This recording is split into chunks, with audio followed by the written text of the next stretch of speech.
Bonjour à tous, Thomas Roy, société HADN. Donc aujourd'hui on se retrouve sur une parcelle de maïs en association avec du LabLab.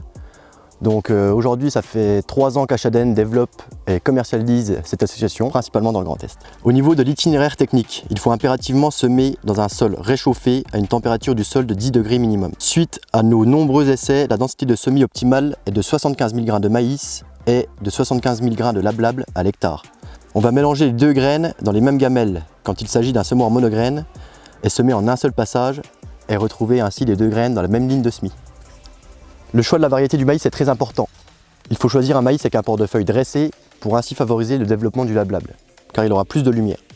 Le maïs va alors servir de tuteur au LabLab et ainsi pouvoir se développer jusqu'à sa panicule. Le LabLab va avoir un développement et une pousse intense de mi-juillet jusqu'à la récolte. Seul le maïs détermine le stade de récolte. On peut constater que celui-ci manque encore de maturité. Cette association a de nombreux avantages. Le LabLab va avoir un effet structurant et donc être un très bon précédent pour les céréales.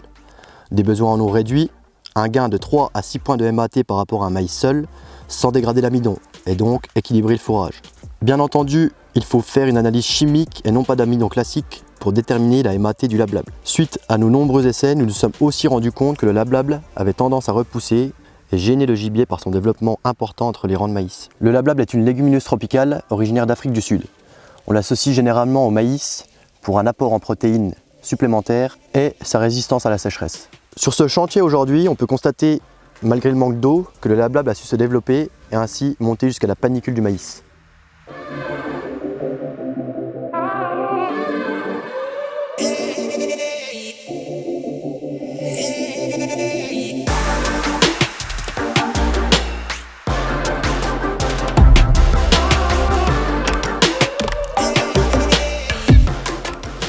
J'espère que cette vidéo vous aura plu sur l'association Maïs LabLab. N'hésitez pas à me contacter ou alors contacter la société HADN.